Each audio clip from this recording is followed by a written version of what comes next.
The Menu, a masterclass in class war.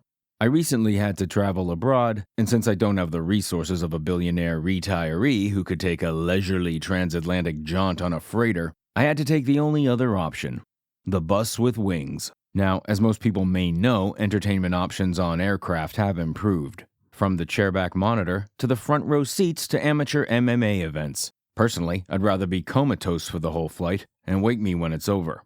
But this last time I decided to scan through the cinematic choices on offer and found a movie I always meant to watch, but like so many other things in my life, I just haven't had the time. But I'm glad I finally got to see it because it was entertaining. That film is The Menu, and since it stars the leads of the last two Mad Max films, I'm calling it Foodie Road. The Menu, Foodie Road, or The Dangers of Being Rude to Your Server. A movie about a high-end restaurant with an even higher-end clientele who don't yet realize that they're the main course. We open at a pier where posh guests arrive to take a ferry to a small island, where the elite restaurant Hawthorne's is located. Hawthorne's is the type of restaurant you or I will never get a chance to set foot in unless there's an actual apocalypse, leaving these places abandoned and we get to rummage around in them. Oh, let's see. Not bad. We meet our wasteland warriors who seem to be on a date. The guest list is small, limited to 12, and Furiosa's presence is off-putting to the host as she was a last-minute replacement for Nux. Although it's not clear what the true nature of their relationship is yet, there is a certain chemistry between them. Set on an island just off the coast, the elite restaurant caters its super posh dining experience to a variety of the upper class. The group is a cross-section of our present-day elite: politician, movie star, financial gurus, and the media. Against a backdrop of overindulgence, the guests and master chefs obsess over food the way the Romans did before their empire fell, and they were beaten by the Vandals. Or was it the Goths? Maybe it was the metalheads. Here, our protagonist sits between two sets of people, an ungrateful bunch of narcissists and the sociopathic culinary artists. It's like Fury Road in that the characters we focus on are the elite of their society. We don't get to know any of the peasants at the Citadel. It's all the people running the show that we're concerned with. And they, like the chef and his staff in this picture, never stop talking about the resources we need to survive and that make up the ingredients of their artistry.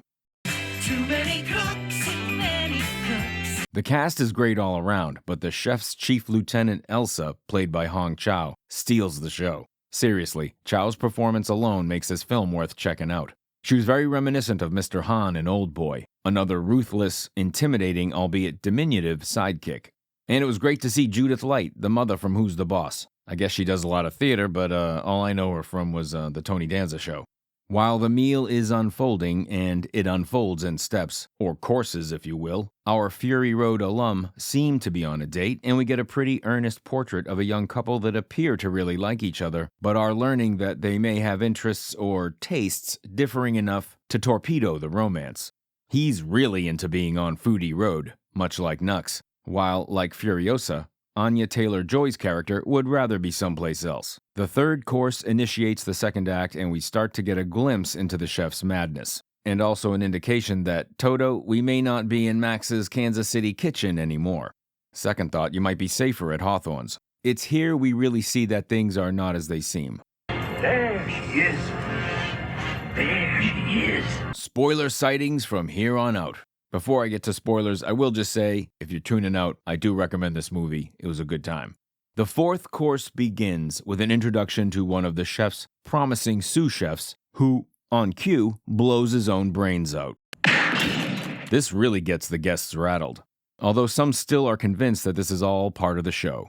You see, dining for the elite isn't just a means of ingesting sustenance. Every bite must thrill. Every plate a cinematic spectacular. Why buy tickets when the waiter will bring Broadway to you? I find it kind of fun to watch movies like this, with excellent production design allowing me to enter places I would normally never be allowed, unless I was hired as the janitor. Even then, I'm not sure I'd qualify. Films like American Psycho, The Square, the TV show Succession, Inside with Willem Dafoe. But the film really becomes a joy as you watch Ray Fiennes' character, the head chef Slowick, torment the guests. He transforms from accommodating master chef to host of 1,000 horrors. And for all their masters of the universe bluster, the elite fold like a house of cards when stripped of their private security teams and wealth-centered influence. We later learn Nux and Furiosa are not on a date. Instead, she's a prostitute that he hired to watch him while he, satisfies himself. And since his prearranged date was unable to attend, he invites Furiosa to take her place. Although I'm not always expecting every character to be baseline normal in a heightened movie like this, Nicholas Colt's character has seemed fairly normal, at least up until he snaps his fingers at Furiosa. I don't find that off-putting that Nux is presented as a jerk, but that he becomes sociopathic. It seems like it's jumping the shark a bit, or what I refer to in movies as third act psycho syndrome. Video to follow. It's when a character starts acting so over-the-top evil that they must be destroyed, like Bill the Butcher in Gangs of New York, or Denzel Washington in Training Day. Characters that had a worldview and that kind of made sense even though they were a bit vicious or overwrought in their approach to carrying out their worldview. But then, toward the movie's end, we have to justify our main character killing them, and so they have to start acting over the top. Except here, Holt isn't the heavy, and we're nowhere near the third act. By the end, it is revealed that Slowick warned all guests ahead of time that no one would get out of the meal alive. I can only guess that they thought he meant it figuratively. But knowing this, Nux brought Furiosa without telling her, setting her up for a fateful evening without a chance to back out. Slowick says that all of these people have been selected because they have ruined his passion for cooking, and the wide variety of entitlement on display really drives the point home. You quickly relate to the stolid, pretentious chef Slowick, as every guest complains about the special and unique treat of a meal that they are being served. No matter how much you're pampered, it's just not enough. Interesting, this film takes on a gender tone at one point that, even though this is a horror film, it sets up a situation, it's one of the courses actually, where a female cook tells of Slowick's advances to her at a previous time which she had refused. So he then didn't speak to her for 8 months, ignoring her while they worked together in the kitchen. Dick move. She then stabs him in the leg. Although it does tie in with a previously established theme, it still reinforces this American cultural notion of violence being the appropriate response to feeling victimized, whether one is a victim or not. Then the men are forced to run and fight for their lives, as men evolutionarily have had to do, while the women sit and drink wine around the fire, back at the camp. Kinda like how it's always been. But the tone feels like we're supposed to be laughing at the men. For all its success at class consciousness, the film started to make me feel sympathy for people who were being hunted to death for the crime of being posh cunts.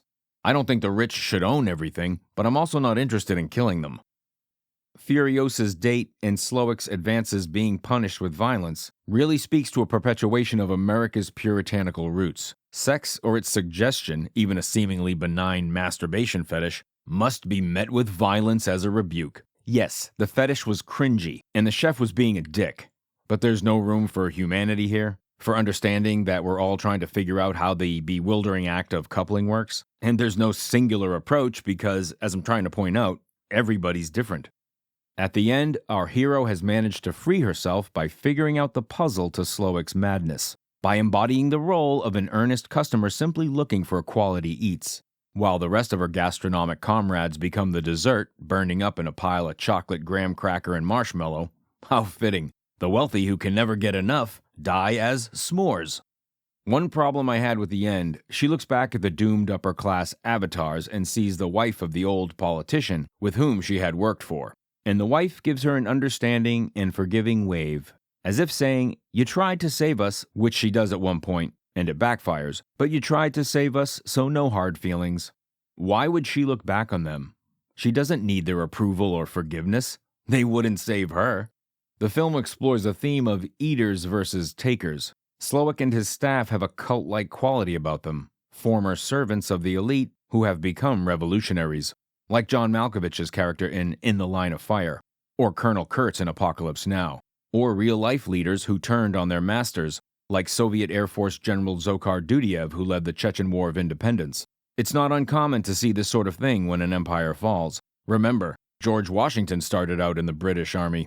As nihilistic as the film seems, it is a fitting metaphor for where we're headed, or maybe where we've arrived at as a society. The spoils have been won by the elite, and with nothing else to consume, it will all be burned to the ground. even though a few of us might get to escape with the doggy bag. This was a good time. Excellent production design, great cast, and really good pacing. I highly recommend the menu. Unleash the sandwich board puns. Thanks for clicking in. I don't know what you're talking about, man. How could this be a big meeting if the orphans wasn't there?